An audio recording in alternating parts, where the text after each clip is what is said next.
Crédit Agricole, toute une banque pour vous.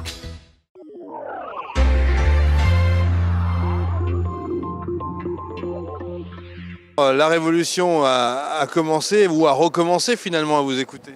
Elle a recommencé, exactement. Ce que j'essaie de dire aujourd'hui, c'est que ce qu'on appelle la disruption, en fait, c'est un phénomène qui est constamment dans nos vies depuis toujours et que y a plein d'innovations qu'on a entre guillemets digérées. Par exemple, aujourd'hui, quand on allume une lumière, on pense plus que c'est exceptionnel, mais ça a été exceptionnel dans le temps, ça a fait peur dans le temps, ça a fait fantasmer dans le temps, et puis on l'a un petit peu démystifié, et du coup, c'est devenu normal. Et je pense qu'aujourd'hui, par rapport aux technologies digitales, on en est au même point, c'est-à-dire qu'on a été un peu fasciné, on a eu très peur aussi.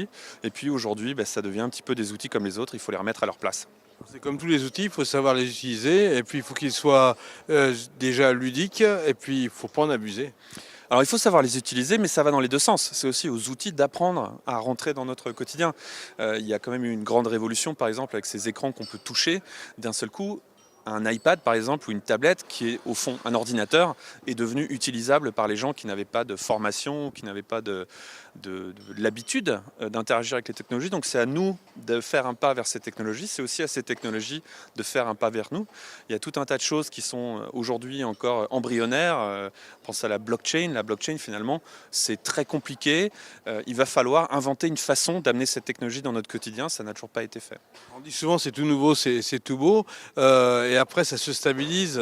Alors, vous voyez comment les choses évoluer dans les 10 prochaines années?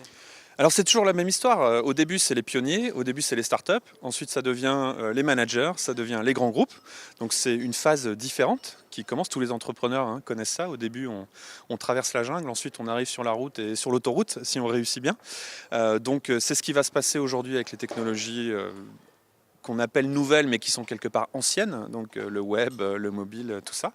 Et puis je pense que on a la chance en 2018 d'avoir des technologies émergentes, des choses nouvelles qu'il va falloir défricher, que ce soit autour des nanotechnologies, des biotech, de la blockchain dont j'ai un petit peu parlé, de l'internet des objets. Voilà, c'est là qu'on trouve encore aujourd'hui la robotique, l'intelligence artificielle, l'automatisation. C'est là qu'on trouve des choses émergentes dans lesquelles il y a encore des trucs à découvrir, il y a encore des trucs à faire. Vous évoquez la peur finalement, mais vous voulez la surmonter? La peur, est-ce que je veux surmonter la peur? Alors moi j'ai pas peur parce que j'ai eu la chance de prendre ce train très tôt, j'ai eu la chance d'intégrer l'informatique dans ma vie assez tôt.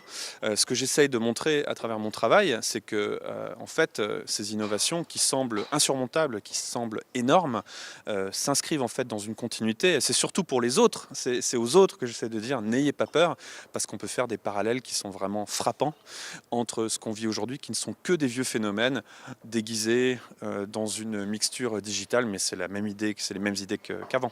Éric Chambéry. Très content, très bonne salle, très chaleureux, un grand plaisir d'être là.